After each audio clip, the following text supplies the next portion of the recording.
Learning law BNSS section 253 trial before court of session section 253 date for prosecution evidence.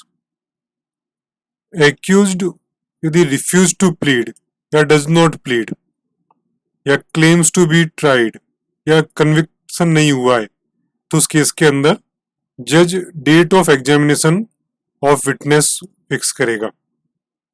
साथ में यदि prosecution side से कोई application आती है कि डेट के साथ में process for compelling attendance of witness या प्रोडक्शन ऑफ थिंग्स साथ में जारी कर दिया जाए तो उस केस के अंदर जज ऐसा भी कर सकता है। ये समझा रखा है सेक्शन 253 में।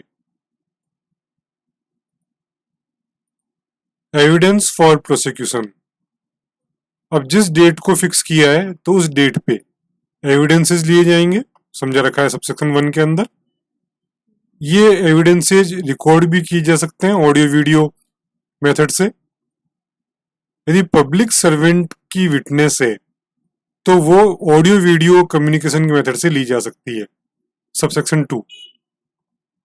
किसी भी विटनेस का क्रॉस एग्जामिनेशन डिफर्ड किया जा सकता है, मतलब बाद में किया जा सकता है कि पहले किसी और व्यक्ति का एग्जामिनेशन हो जाए या क्रॉस एग्जामिनेशन हो जाए उसके बाद इसका लिया जाए, तो जज ऐसा कर सकता है,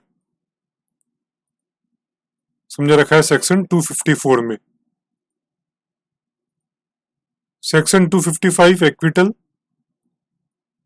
जब प्रोसिक्यूशन के सारे एविडेंस कंप्लीट हो गए तो एविडेंस जो प्रोसिक्यूशन के थे उनको देखते हुए हियरिंग ऑफ प्रोसिक्यूशन एक्यूज्ड, है ना, प्रोसिक्यूशन के जो एविडेंसेस हो गए उनके एग्जामिनेशन हो गए, तो डिफेंस का कोई पॉइंट लेते हुए, डिफेंस का कोई पॉइंट पे यदि ऐसा लगता है जज को कि if no evidences of offence, इस स्टेज पे भी कोई एविडेंस नहीं है, तो जज इसी में एक्विटल ऑर्डर पारित कर सकता है।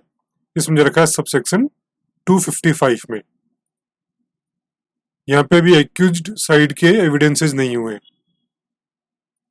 सेक्शन 256 एंटरिंग अपॉन डिफेंस, यदि सेक्शन 255 के अंतर्गत एक्विटल नहीं हुआ है तो एक्यूज्ड के एविडेंस दिए जाएंगे, सबसेक्शन 1।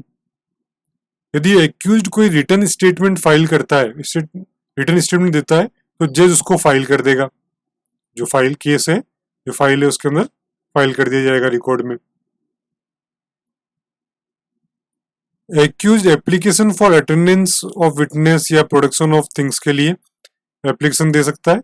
अब ये जज के ऊपर है कि कहीं ऐसा तो नहीं है कि केस को डिले करने के लिए वो एप्लीकेशन फाइल की गई है तो उसके अकॉर्डिंग एप्लीकेशन को अलाउ करे या नहीं करे, ये जज के ऊपर डिपेंड करता है, समझा रखा है सेक्शन 256 में।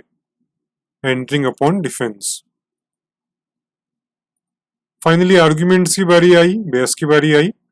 जब सारे एग्जामिनेशन कंप्लीट हो गए प्रोसिक्यूशन के और एक्यूज्ड साइड के, तो प्रोसिक्यूशन जो प्रोसिक्यूटर्स हैं वो जो केस है उसको सबमिट करेंगे, फाइनल करेंगे।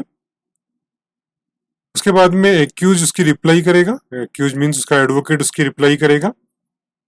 यदि कोई if any point of law, यदि कोई लॉ का पॉइंट इसमें आ रहा है, जो एक्यूज की तरफ से यदि उठाया जाता है, कोई लॉ का पॉइंट आ रहा है, तो जज की परमिशन से वो अलाउ होगा और उस केस में एक्यूज उसमें सबमिशन दाखिल करेगा, है ना, थ्रू एडवोकेट ही करेंगे, तो सबमिशन दाखिल किया जाएगा for any point of law, कोई लॉ का ही पॉइंट है उसके अकॉर्डिंग, समझा रखा है सेक्शन 257।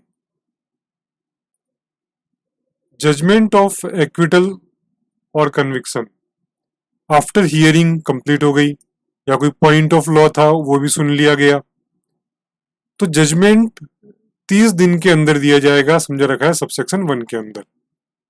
यदि एक्सटेंड किया जाए तो 45 दिन तक एक्सटेंड किया जा सकता है, लेकिन उसके रीजंस जज को लिखने होंगे। यदि एक्यूज को कन्विक्ट कर दिया जाता है सबसेक्शन 2, तो उसके बाद में क्वेश्चन ऑफ सेंटेंस कि सेंटेंस किया दिया जाए वो अराइज होगा, तो सेक्शन 401 के अकॉर्डिंग वो चलेगा BNSS, और उसके बाद में सेंटेंस पारित होगा, सेंटेंस दिया जाएगा सेशन कोर्ट के द्वारा। सेंटेंस होने के बाद में पनिशमेंट जो भी हो गया, तो उसके लिए फॉर्म नंबर 35 काम में आएगा जो BNSS के लास्ट में दे रखा है। तो to the officer in charge of jail, जिस जेल के अंदर भेजा जाएगा यदि इम्प्रिजनमेंट हुआ है तो वो लिखा जाएगा, डेट वगैरह आएगी, नेम ऑफ प्रिजनर आएगा, केस नंबर वगैरह आएगा, जज का नाम आएगा, सेक्शंस आएंगे, यदि BNS की बात हो रही तो सेक्शंस आएंगे, कोई और एक्ट हो सकता है तो आएगा, और प्रिजनर का नेम वापस यहाँ लिखा जाएगा, डेट वगैरह लिखी जाएगी, और यहाँ मजिस्ट्रेट के साइन होंगे और सील ऑफ द कोर्ट रहेगी। तो फॉर्म नंबर 35 आएगा जिसके अंदर जजमेंट जो दिया गया वो उसके लिए फॉर्म होगा। तो ये हमने समझा section 258 judgment of acquittal on और कन्विक्शन। अब बारी आती है प्रीवियस कन्विक्शन, सेक्शन 259। यदि कोई प्रीवियस कन्विक्शन है तो पनिशमेंट डिफरेंट हो सकता है। तो प्रीवियस कन्विक्शन की जब बारी आएगी तो as per section 234 subsection 7 BNSS, यदि एक्यूज्ड एडमिट नहीं करता है कि उसको कोई प्रीवियस कन्विक्शन हुआ था, तो बिल्कुल ये ध्यान देने वाली बात है कि आफ्टर कन्विक्शन सेक्शन 252 और 258 के अकॉर्डिंग, यदि BNSS के अकॉर्डिंग कन्विक्शन हो जाए तभी प्रीवियस कन्विक्शन के एविडेंस लिए जाएंगे। प्रीवियस कन्विक्शन के एविडेंस कब लिए जाएंगे? जब कन्विक्शन डिक्लेयर हो जाए सेक्शन 252 और 258 BNS के अकॉर्डिंग। उससे पहले किसी भी तरह का कोई चार्ज रीड आउट जज के द्वारा नहीं किया जाएगा प्रीवियस कन्विक्शन के बारे में। प्रोसिक्यूटर्स कोई प्लेडिंग नहीं करेंगे प्रीवियस कन्विक्शन के बारे में, और एक्यूज्ड साइड से भी कोई रेफरेंस नहीं लिया जाएगा जब तक कि एक्यूज्ड कन्विक्शन कन्विक्ट नहीं किया जाता। इसमें रखा है सेक्शन 259 प्रीवियस कन्विक्शन।